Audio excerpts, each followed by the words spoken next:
Aujourd'hui, je vais dédier ce podcast à Suzanne Noël, qui était une femme pionnière en chirurgie esthétique et qui s'est beaucoup battue dans sa vie de femme chirurgienne, qui m'a beaucoup inspirée dans ma réussite.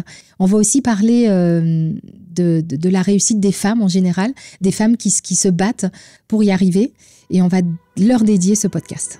La chirurgie esthétique, fantasme, mythe et réalité. Et si on parlait enfin sans filtre? Bienvenue dans le podcast Derrière le masque. Dans ce podcast, je vous ouvre les portes du bloc opératoire, de mon cabinet, et je vous embarque aussi avec moi dans le quotidien d'une maman chirurgienne. Ici, on parle technique, transformation, défis, réalité, passion, mais pas que. On va aussi parler des galères, des difficultés, des déceptions, et tout ça loin des clichés. Vous êtes lycéenne?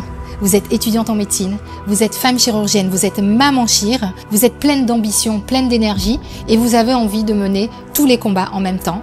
Installez-vous, je vous embarque avec moi dans l'univers mystique, mythique et fascinant de la chirurgie esthétique et dans mon quotidien de maman chirurgienne. Pendant tes études de médecine, tu as obtenu un prix.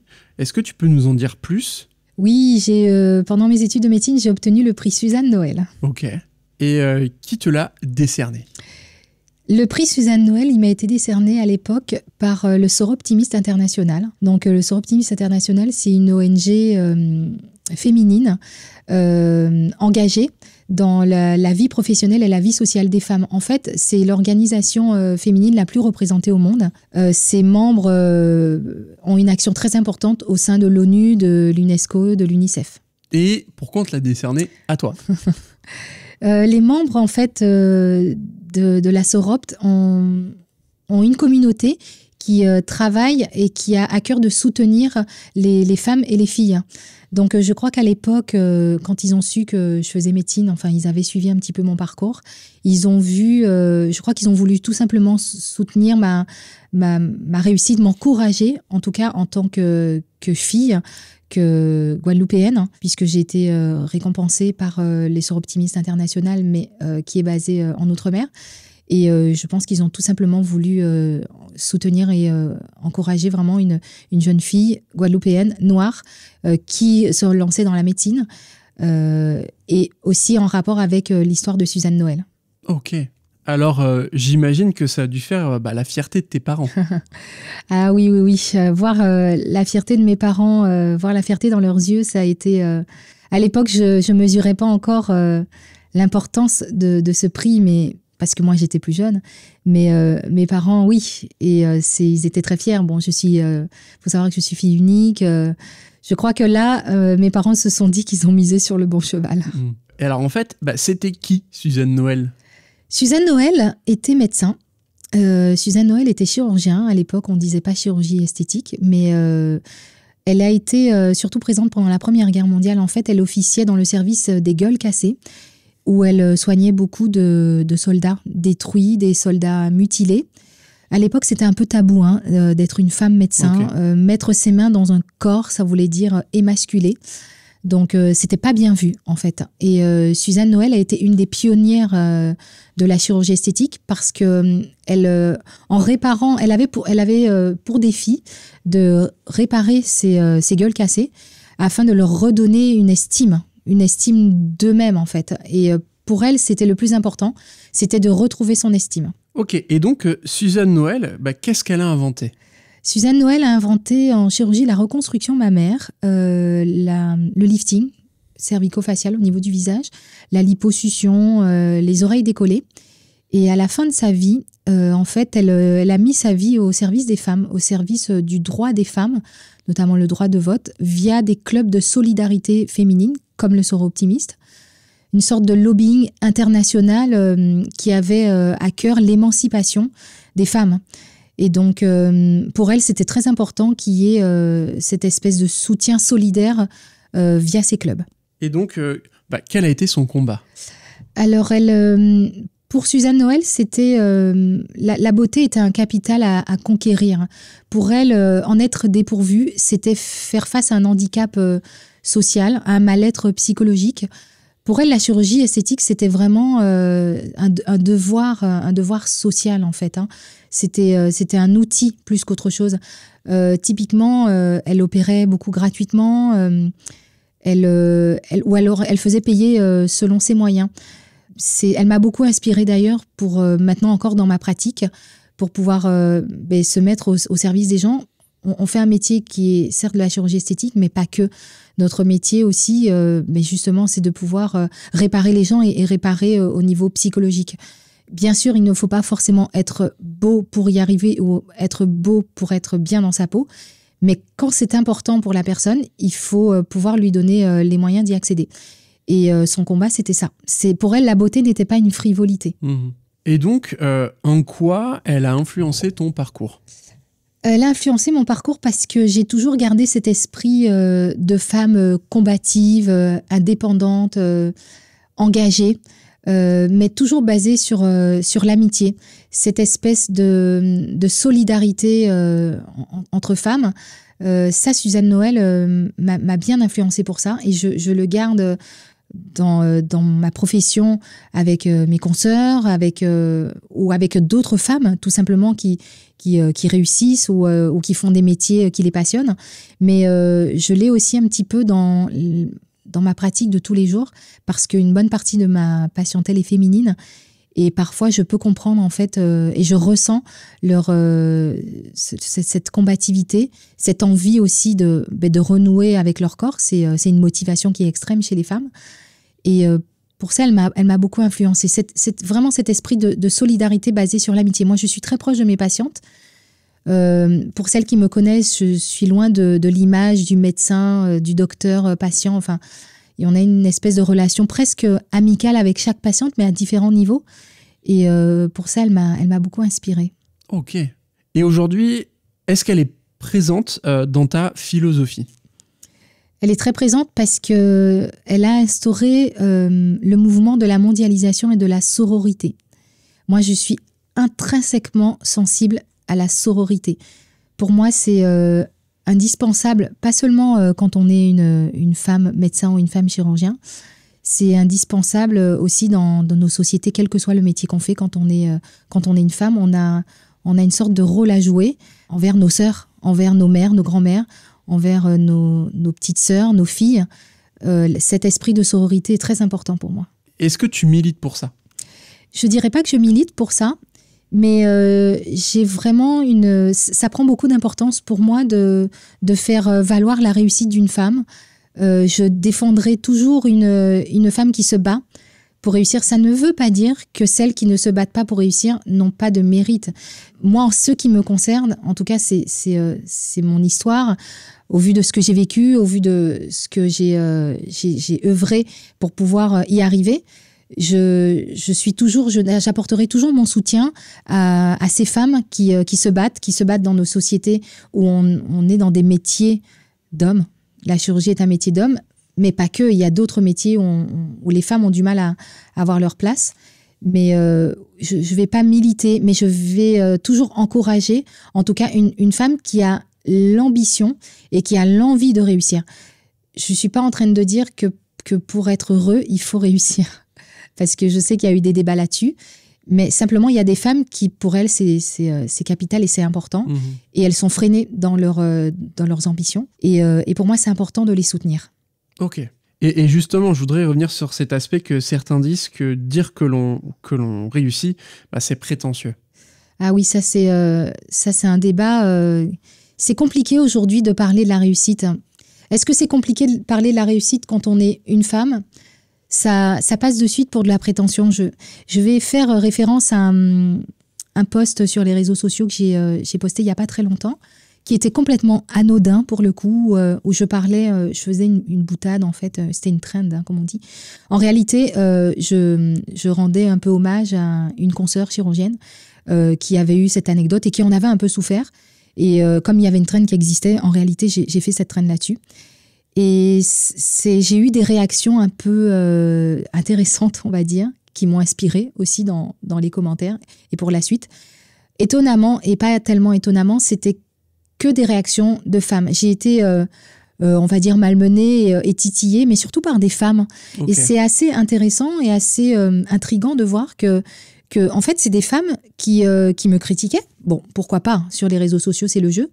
Mais en fait, les femmes, on est censé soutenir des femmes. À quel moment on s'est dit que quand on voit une femme qui réussit, eh bien on va la tirer vers le bas ou la critiquer négativement ou la descendre, alors qu'on est soi-même une propre femme. Enfin, je veux dire, moi, quand je vois une femme qui réussit, mais en fait, je suis hyper fière pour elle. Je me dis, mais je sais ce par quoi elle a dû passer, ce qu'elle a traversé.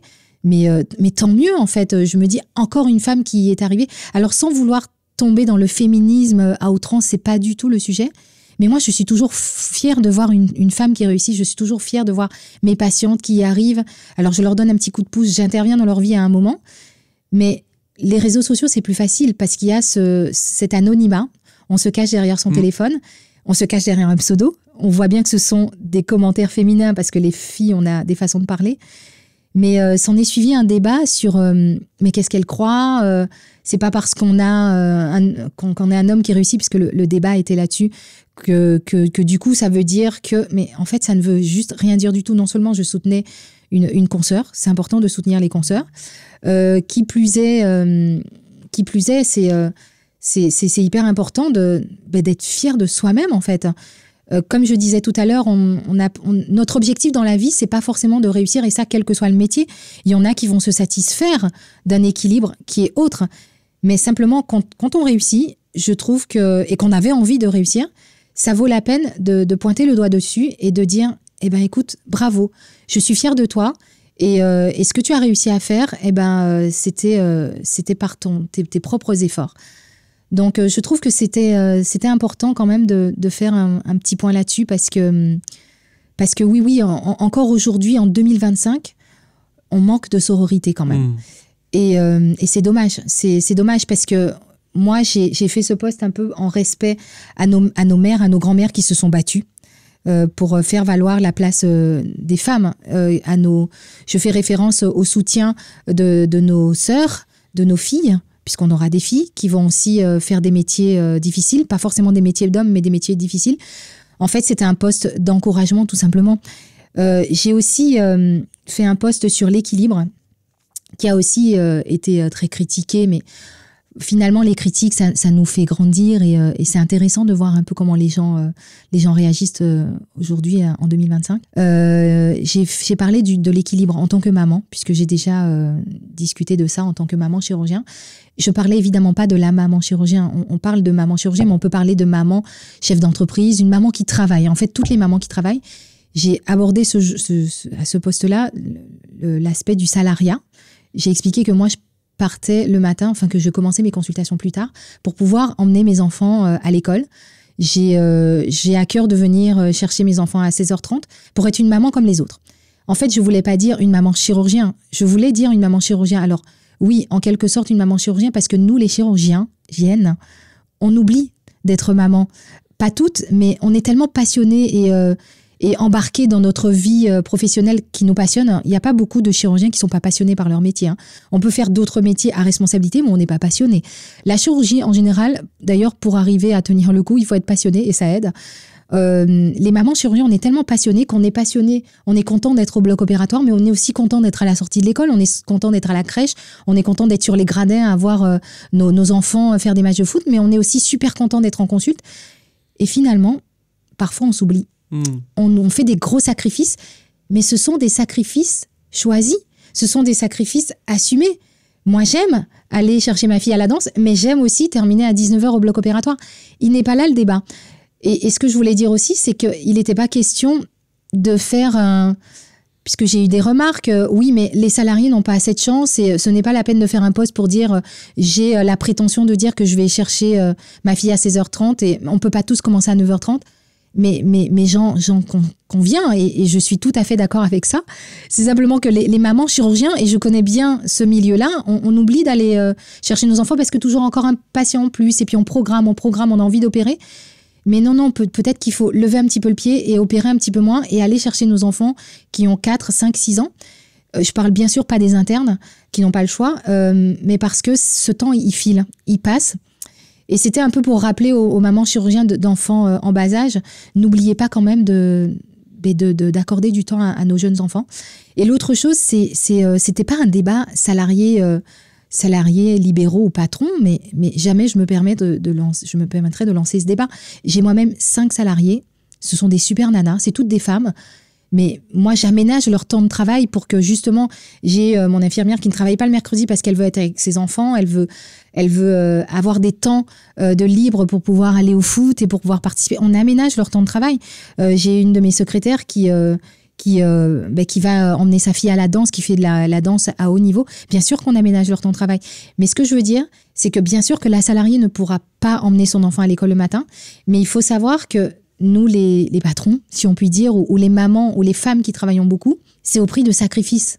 C'est au prix d'énormes sacrifices. Si moi, je suis à l'école comme toutes les autres mamans qui ont peut-être des horaires plus fixes, ça va être forcément un sacrifice. Ça va être des vacances que je ne vais pas passer avec mes filles. Ça va être des soirées, des week-ends, des nuits, puisqu'il y a des mamans qui font des gardes. Quand on est médecin, on fait beaucoup de gardes, on travaille la nuit. Il y a d'autres métiers où on travaille la nuit aussi. On travaille 100 heures semaine quand on est médecin, quand on est chirurgien. On ne compte pas ses heures. Et c'était au prix de beaucoup de sacrifices. Moi, les week-ends, je suis peu disponible aussi pour mes enfants. Elles le savent. Elles savent que maman est tout le temps sur son téléphone. Je réponds à des mails, je réponds à mes patients un petit peu en immédiat. L'immédiateté à la réponse, je sais, mais sinon, ça s'accumule. Mais en fait, encore une fois, ce sacrifice, il est choisi. Je ne me plains pas du fait de sacrifier mon temps. Mais forcément, ce temps de maman qu'on essaye de donner à 100%, ce temps de chirurgienne, ça ne peut pas rentrer dans une semaine de 7 jours. Ça ne peut pas rentrer dans des journées de 24 heures et pourtant on dort peu. Mais il y a forcément des sacrifices. Donc oui, bien sûr, je commence plus tard, mais je sacrifierai mes week-ends, mes jours fériés qui n'ont pas de valeur. Il n'y a pas de week-end, jour férié quand on est... j'ai pas envie de dire quand on est chirurgien, quand on est passionné par son métier, quand on est chef d'entreprise, quand on a fait le choix de vouloir réussir et de s'en donner les moyens. Mais encore une fois, ce sont des sacrifices qui sont assumés, qui sont choisis. Et en fait, ça va bien. Parce qu'on trouve notre équilibre et ça nous va. On est un petit peu maman, un petit peu chir et au final, ça passe bien. Donc, il faut juste trouver son équilibre et être heureux avec cet équilibre et surtout être heureux pour ceux qui sont heureux d'avoir trouvé leur équilibre. Et c'est ce message-là que je voulais faire passer, mais le post est très court, donc il est un peu déformé, c'est le jeu des réseaux sociaux. Mais trouvez votre équilibre en fait et surtout soyez heureux pour ceux qui le trouvent et limite, inspirez-vous de l'équilibre de cette personne. Et pour terminer avec Suzanne Noël, Suzanne Noël était une femme chirurgienne, médecin. Suzanne Noël a perdu sa petite fille très tôt, à l'âge de 9 ans, je crois, d'une maladie bête dont on mourait à l'époque. Je rappelle qu'on était pendant la Première Guerre mondiale. Et elle n'a pas fait d'autres enfants. Et c'est pour ça... Bon, elle a eu une vie un peu sentimentale, un peu compliquée après. Et c'est pour ça qu'elle a eu à cœur de soutenir des femmes, un peu quelque part pour reproduire et essayer de redonner une vie à sa fille qui n'a pas pu faire, je pense, qui n'a pas pu suivre les traces de sa maman. Et je trouve que la boucle avec Suzanne Noël est assez logique et assez inspirante.